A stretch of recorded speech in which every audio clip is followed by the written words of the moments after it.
नमस्कार दोस्तों, स्वागत है आप सभी का operating system video lecture series में। आज हम बात करने वाले हैं मल्टी प्रोसेसिंग ऑपरेटिंग सिस्टम की, डिस्ट्रीब्यूटेड ऑपरेटिंग सिस्टम की एंड क्लस्टर ऑपरेटिंग सिस्टम की। तो चलिए डिस्कशन स्टार्ट करते हैं। फर्स्ट देखते हैं हम मल्टी प्रोसेसिंग ऑपरेटिंग सिस्टम। ठीक है, तो जैसा कि नाम से समझ में आ रहा है मल्टी प्रोसेसिंग, तो मल्टीपल प्रोसेसर्स।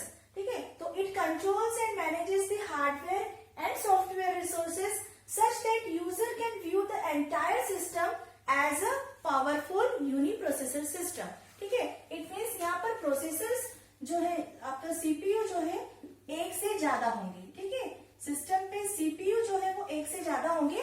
बाकी सारे जो रिसोर्सेज है, ठीक है, हार्डवेयर रिसोर्सेज वो जो है वो कॉमन शेयर करेंगे।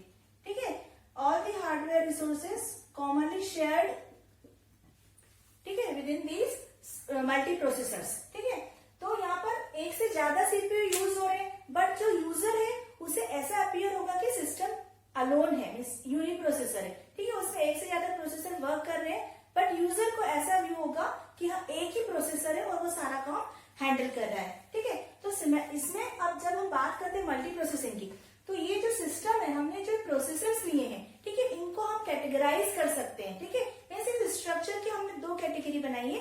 एक होता है सिमेट्रिक मल्टी प्रोसेसिंग और दूसरा होता है एसिमेट्रिक मल्टी प्रोसेसिंग। तो जब हम बोलते हैं कि सिमेट्रिक मल्टी प्रोसेसिंग, तो सिमेट्रिक मल्टी प्रोसेसिंग के केस में जो सीपीयू हमने लिए हैं, मोर देन वन प्रोसेसर हम यूज कर रहे हैं, तो यहाँ पर ये सारे प्रोसेसर जो है वो आइडेंटिकल होने चाहिए, सेम होने चाहिए। ठीक है, और आइडेंटिकल प्रोसेसर्स आइडेंटिकल टास्क ही परफॉर्म करेंगे। ठीक है, तो देखिए symmetric multi processing system, all the processors are essentially identical and perform identical task. ठीक है, तो इनकी जो इनका कॉन्फ़िगरेशन है जो सेम होगा और ये किस टाइप के प्रोग्राम्स को एंटरटेन करेंगे, किस प्रोग्राम को डील करेंगे, वो भी सेम टाइप के होंगे। ठीक है, सेकंड देखते हैं, any processor can initiate N input output operation, can handle any external interrupt and can run any process in the system. ठीक है, इट मीन्स सारे जो प्रोसेसर्स हैं वो एक ही लेवल पे होंगे, उनकी रिस्पॉन्सिबिलिटी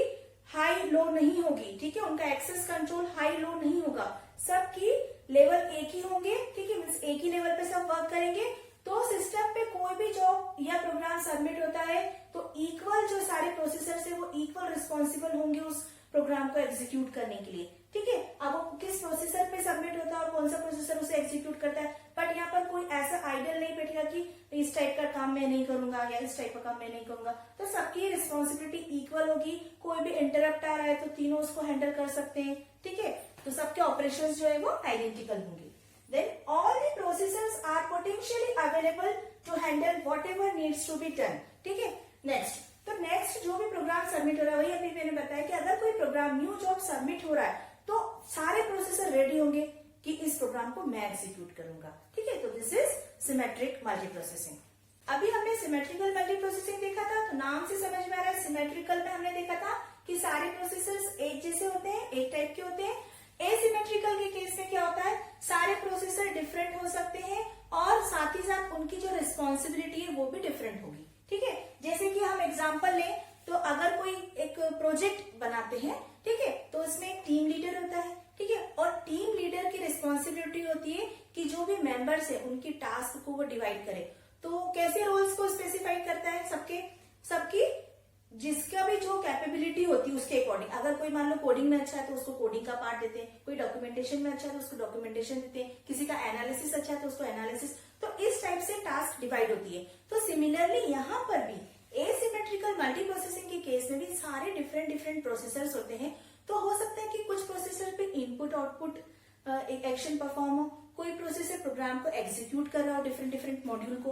तो यहाँ पर अकॉर्डिंग टू प्रोसेसर्स कैपेबिलिटी यहाँ पर टास्क डिवाइडेड होती है। तो देखते हैं formal definition. Different processors do different things. अभी मैंने जैसे डिस्कस किया, one processor is the supervisor that controls the rest. जैसे कि हमने बात की कि एक टीम लीडर होता है जो सबको वॉच करने का काम करता है, मॉनिटर और कंट्रोल करने का काम करता है। वैसे ही यहाँ पर भी एक प्रोसेसर जो है वो सुपरवाइजर लीडर होता है और वो सबको कंट्रोल करने का, मैनेज करने का काम करता है। ठीक है, if supervisor processor handling a specific work fails, the entire system will go down. ठीक है, तो अगर टीम लीडर ही आपका अपने अपने आप को कोडिंग में या प्रोग्राम को एग्जीक्यूट करने में अपने आप को नहीं प्रूव कर पाएगा तो क्या होगा, आपका प्रोजेक्ट क्या होगा, फेल हो जाएगा। ठीक है, तो वैसे ही अगर आपका जो सुपरवाइजर है यहाँ एसिमेट्रिक के केस में, ठीक है, अगर वो टास्क को एग्जीक्यूट नहीं कर पाता है, फेल हो जाता है, तो यहाँ पर आपका पूरा सिस्टम जो है वो क्या हो जाएगा, डाउन हो जाएगा, फेल हो जाएगा। ठीक है, तो इसके एडवांटेजेस हम बात कर रहे थे मल्टी प्रोसेसिंग ऑपरेटिंग सिस्टम की, तो मल्टी प्रोसेसिंग ऑपरेटिंग सिस्टम के हम एडवांटेजेस की बात करें तो क्या होगा, फर्स्ट एडवांटेज इंक्रीज्ड थ्रूपुट। ठीक है, तो यहाँ पर हम जैसा कि थ्रूपुट होता है कि पर यूनिट टाइम कितने प्रोसेस को वो एग्जीक्यूट कर पा रहा है, तो यहाँ पर हमने देखा कि बहुत सारे प्रोसेसर्स हैं। ठीक है, तो ऑब्वियस सी बात है यहाँ पर थ्रूपुट क्या होगा, इंक्रीज होगा, नंबर ऑफ प्रोसेसेस को वो पर यूनिट टाइम एग्जीक्यूट कर पा रहा है ज्यादा से ज्यादा। ठीक है, देन नेक्स्ट है मोर रिलायबल। ठीक है, हम इसे कई बार ग्रेसफुल डिग्रेडेशन भी बोलते हैं। ठीक, मीन्स डिग्रेड हो रहा है सिस्टम बट ग्रेसफुल है फिर भी। ठीक है, तो मोर रिलायबल मीन्स अगर आपका एक प्रोसेसर फेल हो गया तो यहाँ पर बहुत सारे प्रोसेसर्स अवेलेबल है आपकी टास्क को एग्जीक्यूट करने के लिए। ठीक है, देन नेक्स्ट है कॉस्ट सेविंग। ठीक है, तो यहाँ पर अगर एक सिस्टम फेल हो रहा है तो हमारा पूरा जो टास्क है या पूरा जो हमारा जो एक्टिविटी हम परफॉर्म कर रहे हैं, ऐसा नहीं कि वो फेल हो जाएगी। ठीक है, और ये सिस्टम इतना ज्यादा कॉस्टली भी नहीं है, इसे हम अपग्रेड कर सकते हैं, इसमें और सिस्टम को जोड़ सकते हैं। ठीक है, so cost saving. Then true parallel processing, तो यहाँ पर ट्रू पैरेलल प्रोसेसिंग मीन्स हम एक साथ इतने सारे प्रोसेसर्स हैं हमारे पास, तो हम एक साथ पैरेलली बहुत सारे टास्क को एग्जीक्यूट कर सकते हैं। ठीक है, और इसका डिसएडवांटेज देखें तो इसका एक मेन डिसएडवांटेज जो है वो क्या है, सिस्टम इज मोर कॉम्प्लेक्स। यहाँ पर हम बहुत सारे प्रोसेसर्स यूज कर रहे हैं और सभी कुछ एक जो शेयरिंग पे सारे रिसोर्सेस यूज कर रहे हैं, तो ये कई बार क्या होता है, कॉम्प्लेक्स हो जाता है। तो आइए डिस्कस करते हैं डिस्ट्रीब्यूटेड ऑपरेटिंग सिस्टम।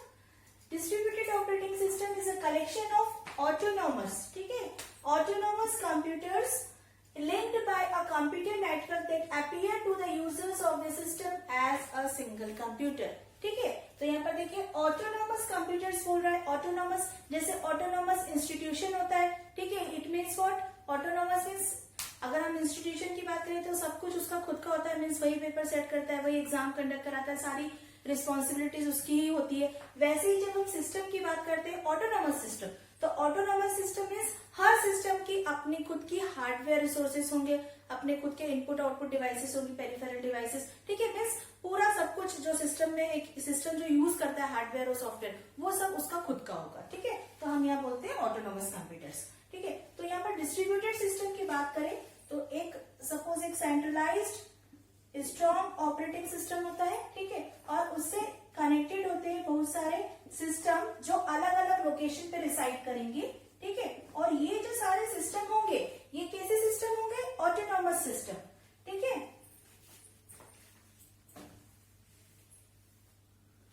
ये जो सिस्टम्स होंगे ये कैसे होंगे, ऑटोनॉमस सिस्टम। ठीक है, तो मीन्स हर सिस्टम का अपना खुद का सीपीयू होगा। ठीक है, अपनी खुद की मेमोरी होगी और जो भी उसके इनपुट आउटपुट डिवाइसेस होंगे वो होंगे। ठीक है, तो हर सिस्टम का अपना सीपीयू, अपनी मेमोरी और अपने हार्डवेयर होंगे।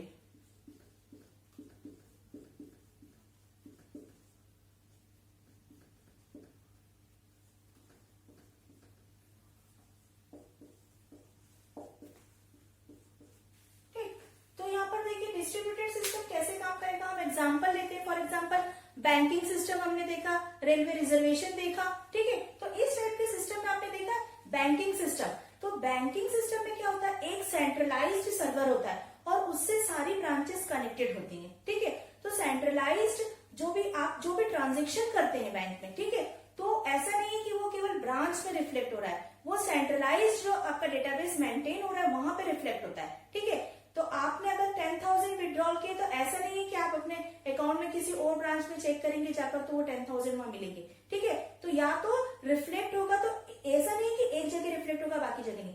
तो जहां पर सेंट्रलाइज्ड डेटाबेस की बात आ रही है, ठीक है, तो वहां पर ओवरऑल जो रिफ्लेक्शन होगा वो हर जगह पर होगा, मीन्स जहां जहां से वो एक्सेस आप करेंगे हर जगह पे आपको रिफ्लेक्शन मिलेगा। ठीक है, तो डिस्ट्रीब्यूटेड का ये एक अच्छा एग्जाम्पल है। और अगर हम और एग्जाम्पल देखना चाहें तो हम जैसे रेलवे रिजर्वेशन, ठीक है, तो आप जैसे एक सीट बुक करा रहे हैं और उसी समय पे कोई दूसरा भी सीट, मतलब समझ लो आप दो फ्रेंड सीट बुक कर रहे हैं, रिजर्वेशन करवा रहे हैं। ठीक है, आप दोनों आसपास बैठकर लैपटॉप पे अपनी अपना अपना सीट बुक कर रहे हैं एकदम सेम मोमेंट पे, ठीक है, सेम टाइम पे, पर ऐसा कभी होता है कि दोनों को एक ही सीट मिले? कभी नहीं होता, ठीक है। तो यहाँ पर डेटाबेस कैसे, ये डिस्ट्रीब्यूटेड ऑपरेटिंग सिस्टम का एग्जांपल है, ठीक है। मीन्स यहाँ पर सेंट्रलाइज्ड एक बिग सर्वर है जो पूरे डेटा को मेंटेन कर रहा है, ठीक है। तो आइए देखते हैं इसके एडवांटेजेस। इंक्रीज रिलायबिलिटी, ठीक है। तो यहाँ पर रिलायबिलिटी इंक्रीज हो रही है, मतलब ऐसा नहीं कि एक सिस्टम फेल हो गया तो आप कहीं और से रिजर्वेशन नहीं कर सकते हैं, ठीक है। देन इंक्रीमेंटल ग्रोथ, ठीक है। इंक्रीमेंटल ग्रोथ मीन्स अपनी रिक्वायरमेंट के अकॉर्डिंग आप इसमें और एडिशनल सिस्टम ऐड कर सकते हैं, एडिशनल हार्डवेयर ऐड कर सकते हैं। तो ये हमेशा इंक्रीमेंटल ग्रोथ बताता है। देन नेक्स्ट है, सॉरी, फर्स्ट था आपका परफॉर्मेंस एडवांटेज ना, फर्स्ट था परफॉर्मेंस, हमने इंक्रीज रिलायबिलिटी और इंक्रीमेंटल ग्रोथ डिस्कस कर लिया। देन नेक्स्ट है परफॉर्मेंस, हायर परफॉर्मेंस देन अ सेंट्रलाइज्ड सिस्टम। सेंट्रलाइज्ड सिस्टम की जो परफॉर्मेंस होती है उससे कई गुना बेहतर अच्छी परफॉर्मेंस होती है आपके डिस्ट्रीब्यूटेड ऑपरेटिंग सिस्टम की, ठीक है।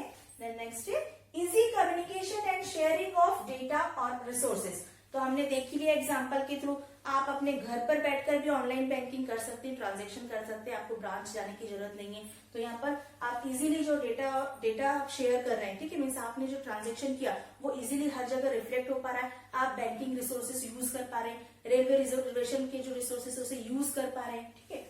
देन इसके डिसएडवांटेजेस भी हैं कुछ, देखिए, failure of the main network will stop the entire system. अगर आपका मेन सर्वर ही फेल हो गया तो आप कहीं भी किसी भी लोकेशन से उसे एक्सेस नहीं कर सकते, ठीक है, पूरा एंटायर सिस्टम आपका फेल हो जाएगा। देन नेक्स्ट है वेरी एक्सपेंसिव सिस्टम। तो इस टाइप के जो सिस्टम्स होते हैं उन्हें मैनेज करना, मेंटेन करना जो है वो बहुत ही एक्सपेंसिव होता है। तो ये था आपका डिस्ट्रीब्यूटेड ऑपरेटिंग सिस्टम। तो चलिए डिस्कस करते हैं क्लस्टर ऑपरेटिंग सिस्टम।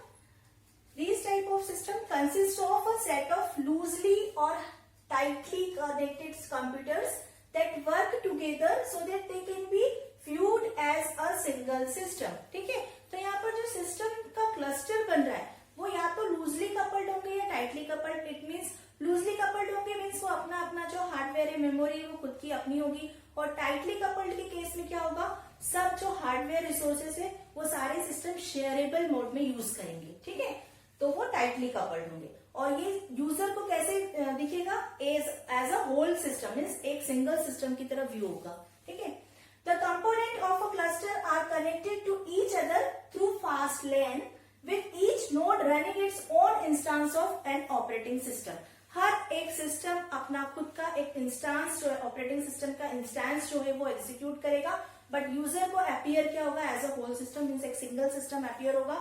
और ये जो स्ट्रक्चर है क्लस्टर का, ये दो टाइप का होता है, या तो एसिमेट्रिकल स्ट्रक्चर फॉलो करता है या सिमेट्रिकल स्ट्रक्चर फॉलो करता है। तो इन केस ऑफ एसिमेट्रिकल स्ट्रक्चर, एक मशीन जो है वो क्या होती है, हॉट स्टैंड बाय मोड में होती है, ठीक है, हॉट स्टैंड बाय मोड, ठीक है। तो एक जो मशीन होती है, सिंगल मशीन, एसिमेट्रिकल स्ट्रक्चर की बात कर रहे हैं क्लस्टर की, तो उसमें एक मशीन जो है वो हॉट स्टैंड बाय मोड में रहती है। इट मीन्स वो क्या करेगी, वो सारे जो पूरा सिस्टम है उसको मॉनिटर करने का काम करेगी, ठीक है। और मॉनिटर करने का काम करने के बाद अगर वो देखेगी कि कोई सिस्टम फेल हो रहा है तो यहाँ पर ये जो है मशीन एक्टिव सर्वर का काम करेगी, मीन्स उसकी प्लेस को ये ले लेगी, उसका रिस्पॉन्सिबिलिटी ये एग्जीक्यूट करेगी। Then in case of symmetrical clustering structure क्या होगा, यहाँ पर दो या दो से ज्यादा मशीन जो है वो हॉट स्टैंड बाय मोड में रहेगी। इट मीन्स दो या दो से अधिक मशीन जो है वो एक दूसरे को मॉनिटर करने का काम करेगी। अगर कोई भी मशीन फेल हुई तो दूसरी मशीन उसकी जो भी रिस्पॉन्सिबिलिटीज है उसको खुद परफॉर्म करेगी, ठीक है। तो ये होता है सिमेट्रिकल। तो this is all about clustering operating system. तो नेक्स्ट वीडियो लेक्चर में मिलते हैं फिर, तब तक के लिए धन्यवाद।